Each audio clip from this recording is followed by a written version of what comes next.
En la vida nosotros conocemos muchos símbolos. Un símbolo puede dar un concepto, puede dar una idea. Un gesto o un símbolo nos puede dar un concepto muy grande. Una sola imagen nos puede alertar, nos puede decir cosas interesantes, increíbles. Una imagen nos puede emocionar. Los símbolos en la vida son usados en toda área. Cuando nosotros vamos a la palabra de Dios, vamos a encontrar que la Biblia está llena de símbolos. ¿Y será que Dios siempre usó imágenes, usó símbolos, no solamente para captar o llamar la atención de las personas, sino para mostrarles verdades profundas que de otra manera nosotros jamás lo entenderíamos? Es por eso que en la Biblia, cuando Dios se dirige al ser humano y quiere mostrarle una grande verdad, Él prefiere usar un símbolo o una imagen. Ahora, esta noche hablaremos qué significa la imagen o el símbolo de la cruz. Cuando Jesús estuvo aquí en la tierra, nos contó muchas parábolas. Esas parábolas traían verdades profundas, traían consejos, traían advertencias, traían juicios. Esas parábolas, tomadas de las imágenes cotidianas, imágenes reales, o simplemente nos hacía imaginar cosas para enseñarnos grandes verdades. Ahora, ¿cuál es el primer símbolo que encontramos en la palabra de Dios? Cuando nosotros vamos al libro de Génesis, encontramos que Dios crea al hombre y a la mujer, Adán y Eva. Y los creó para que ellos puedan ser felices y eternos. Solo que la felicidad y la eternidad dependían de la relación de obediencia por amor que ellos tendrían con su Creador o con su Dios. Es allí donde Dios da la primera orden y dice así: su amor, su lealtad hacia mí va a ser demostrado a través de la obediencia. De todo árbol del huerto ustedes podrán comer, con excepción de uno. Y eso, o ese árbol, está en el centro del huerto. A ese árbol no se acerquen, no lo toquen y no coman de su fruto, porque el día que ustedes comen, de cierto morirás. ¿Qué tenía de malo ese árbol? Probablemente nada. Solo que aquí encontramos algo muy importante que nosotros debemos comprender. El destino de todo ser humano que busca hacer su propia voluntad siempre termina en la muerte. En cambio, cuando tú obedeces y sigues las instrucciones claras que Dios te ha dejado, siempre termina en vida o siempre es vida eterna. Sin embargo, ellos desobedecieron la orden de Dios y prefirieron buscar su propio camino. Se rebelaron contra Dios. Y en la vida, querido, tú solamente tienes dos opciones: o hacer tu voluntad o someterte a la voluntad de Dios. Solo que cuando tú haces tu voluntad, te estás separando de Dios, porque Dios conoce que tus caminos te llevan a la muerte. Es por eso que Él ha trazado para ti un camino, porque Él sabe por dónde está la vida, porque Él es la vida. Y cuando tú te rebelas y te separas de Dios buscando hacer tu propia voluntad, siempre vas a terminar en muerte. La orden de Dios había sido bien clara: el día que ustedes comen de este fruto, ustedes van a morir. Y ustedes saben qué aconteció. Ellos tomaron del fruto, comieron, eligieron su propio camino y ellos sabían las consecuencias de ese acto. ¿Cuál era la consecuencia? La consecuencia era simple: una pena de muerte. Porque eso es lo que trae el pecado. El pecado trae pena de muerte. Ahora, es interesante que algunos dicen así: Dios allí mintió, porque la verdad, ellos no murieron cuando comieron el fruto prohibido. Ellos continuaron viviendo aunque salieron del huerto, del paraíso, del jardín del Edén.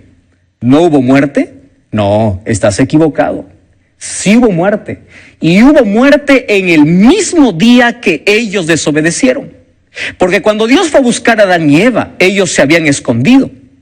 Porque ellos se sentían desnudos o se dieron cuenta que estaban desnudos. Y ahí es Dios quien toma un cordero y sacrifica ese cordero. Y es la primera vez que Adán y Eva ven a un animal morir, a un ser creado por Dios. Imagino la tristeza profunda que hubo en el corazón porque vieron un animal inocente morir en su lugar. A partir de ese día Dios estaba diciendo, la consecuencia del pecado es la muerte. Cada vez que tú pecas, mereces morir. Pero este cordero, ¿a quién va a representar o quién representa? Representaba a Jesús. Les estaba diciendo, aunque ustedes fallaron, aunque ustedes pecaron y aunque ustedes estaban condenados a morir y ustedes deberían morir, hay alguien que tomará el lugar de ustedes. Y aquí en el jardín del Edén lo tomará un cordero. Solo que ese cordero será el símbolo de Cristo. Por eso Juan, cuando vio a Jesús, dijo, he aquí el cordero de Dios que quita el pecado del mundo. Y en el Antiguo Testamento encontramos muchas imágenes. Encontramos que Dios manda a construir a Moisés un santuario y en ese santuario había muchos objetos. Había panes, había un incenciario, había luz, había cordero, había un altar. Todo eso era símbolo, era representación del sacrificio de Cristo. Querido, todos los seres humanos, desde que entró el pecado, merecíamos morir. Porque Romanos 6:23 dice, la paga del pecado es muerte. Tú y yo tenemos una condena. Y esa condenación es que tú y yo merecíamos la pena de muerte. Pero alguien tomó nuestro lugar.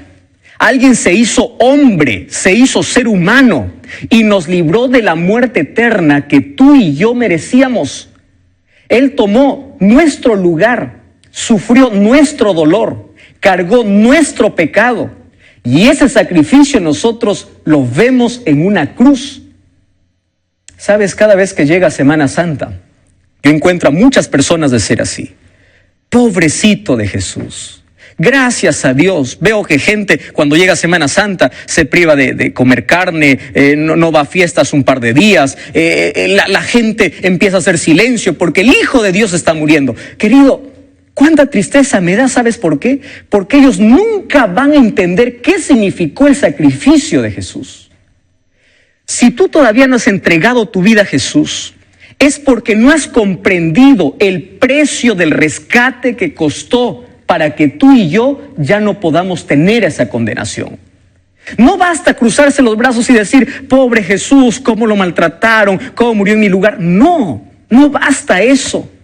Basta amarle, seguirle, servirle, obedecerle, dejar nuestra vida de pecado para poder seguir a Jesús.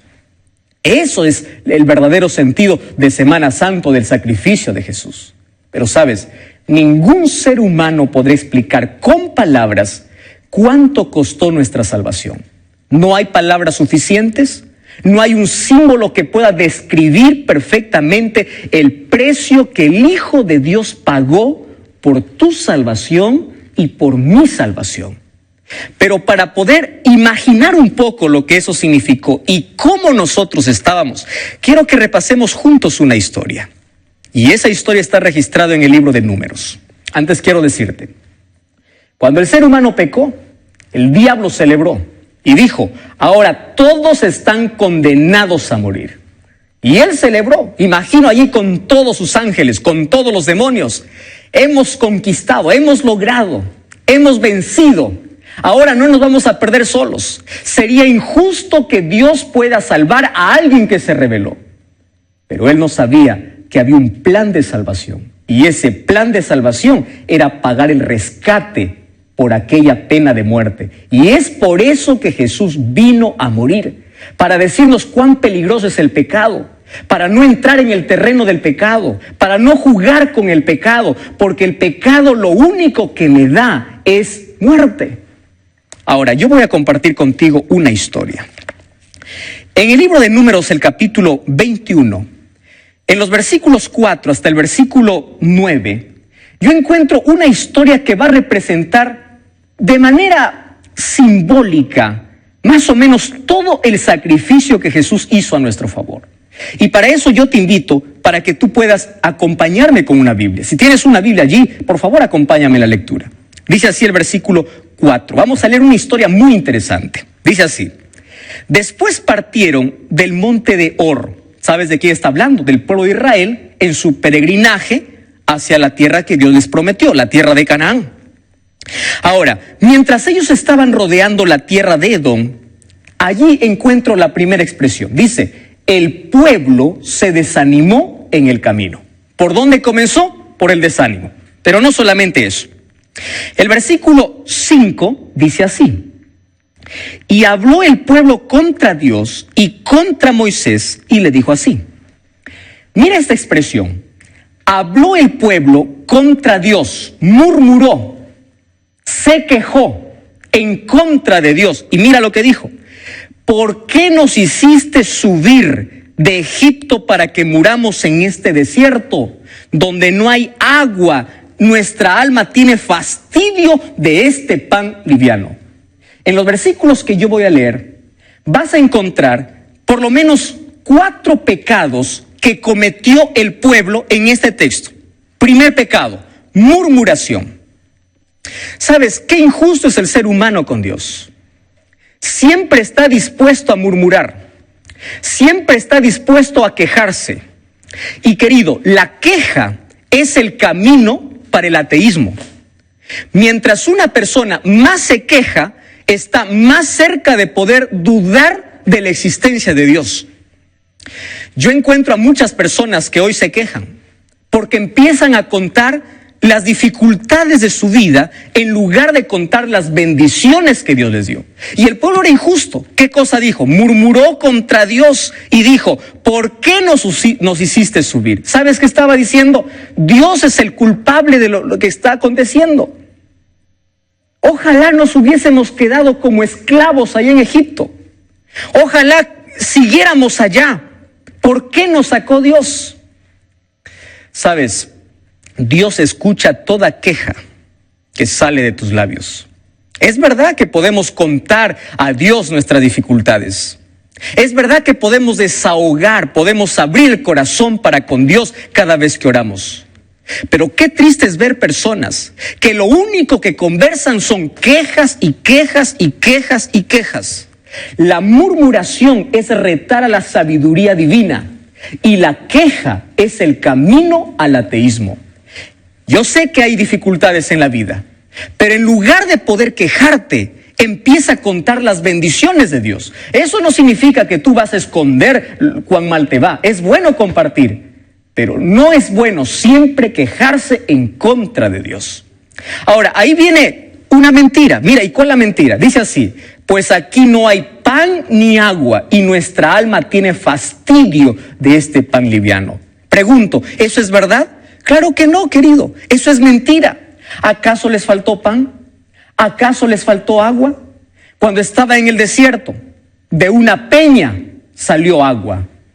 Del cielo caía maná, el alimento de los ángeles, el alimento que les hacía mantener fuertes, el alimento que les daba vigor, fortaleza, el pan del cielo. Ellos estaban no solamente descontentos, sino que el segundo pecado es la mentira. ¿Por dónde comienza? Por una queja. Y un pecado te lleva a otro. El otro pecado es la mentira. Comenzaron quejándose, ahora están mintiendo. Dice, ni pan ni agua. Eso, totalmente mentira. Ahora, ¿qué cosa aconteció? Nuestra alma tiene fastidio. Aquí viene el tercer pecado, el descontento. Hay gente que no solamente se queja en la vida, sino que se descontenta de todo. De lo poco se descontenta, de lo mucho se descontenta. Mira, el siguiente pecado. Entonces, allí viene el cuarto. Ellos aquí expresaron no solamente su descontento, sino su ingratitud para con Dios. ¿No te parece que nos parecemos mucho a este pueblo? Nos paramos quejando, número 1. A veces mentimos o exageramos. Número 2. Número 3, estamos descontentos con las cosas que recibimos o que tenemos. Y número 4, nosotros también somos ingratos con Dios. Ahora, aquí yo encuentro 4 pecados marcados en el pueblo de Israel. Solo que después del pecado, ¿qué cosa viene? ¿Cuál es la paga del pecado? Es la muerte. Y aquí tú puedes encontrar lo siguiente. Versículo 6 dice así: y Jehová envió entre el pueblo serpientes ardientes que mordían al pueblo, y murió mucho del pueblo de Israel. Qué interesante. A mí me interesa mucho la expresión Jehová envió serpientes ardientes. ¿Significa que Dios se venga de todos aquellos que le desobedecen o es consecuencia? Mira, quiero invitarte a leer lo que dice el libro de Deuteronomio, el capítulo 8, el versículo 15. Un libro más adelante dice así, Deuteronomio, capítulo 8, versículo 15, dice así: Jehová te hizo caminar por un desierto grande y espantoso, lleno de serpientes ardientes y de escorpiones, y de sed donde no había agua, y él te sacó agua de la roca. Es decir, en el desierto mientras ellos caminaban, estaba lleno de serpientes. Solo que cuando ellos obedecían a Dios, Dios controlaba todos esos animales para que no puedan ofender o no puedan picar a sus hijos. Y es maravilloso cuando uno obedece a Dios, porque pueden haber serpientes a tu alrededor y Dios te protege. Pero cuando uno se rebela contra Dios, Dios quita su protección y allí pagamos las consecuencias de nuestro pecado. ¿Y por qué dice ardientes? Era no solamente por el color, sino porque la picadura causaba una inflamación, una infección, una fuerte fiebre y el pueblo moría. Ahora, frente a esa consecuencia, aquí vemos el arrepentimiento. El versículo 7 dice: entonces el pueblo vino a Moisés y dijo: hemos pecado, por favor ora, ruega a Dios para que nos quite esta serpiente. Y Moisés oró. Y ahí viene la solución. Y Jesús le dice, y Dios le dice: hazte una serpiente ardiente y ponla sobre un asta, y cualquiera que fuere mordido y mirare será salvo. ¡Qué interesante! Dios le dice: muy bien, la solución es simple. Hay arrepentimiento, aquí viene la solución. Una vez más, una figura que representaba a Cristo. Ahora funde una serpiente, una imagen de una serpiente, levántala sobre un asta y todo el que mire es salvo. ¿Sabes qué cosa significa eso? Eso es un acto de fe. ¿Por qué un acto de fe? Porque tú crees que una persona normal puede creer.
Que siendo picado por una serpiente, solo mirando a otra serpiente podría sanarse.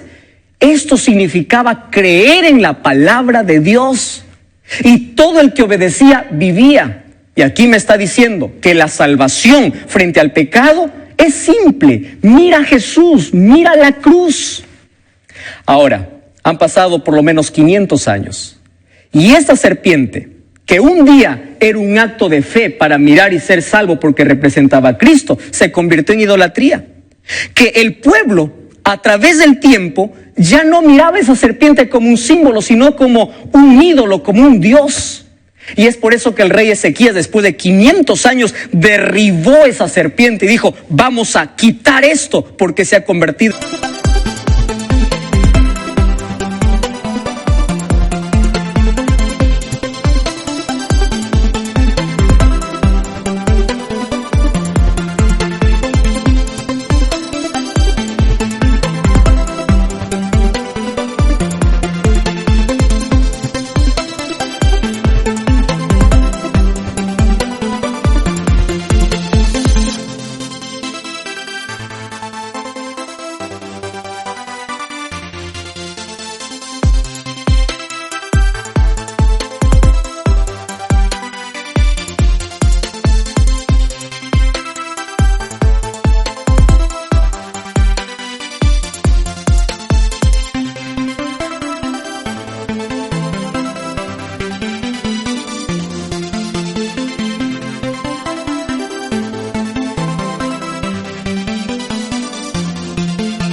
en idolatría. Querido, el poder no estaba en la serpiente. El poder no estaba en esa asta. El poder estaba en Jesús. Pero esa serpiente representaba a Cristo. Ahora tú puedes decir, pastor, ¿cómo una serpiente va a representar a Jesús? ¿Cómo una serpiente? Mira, un día Jesús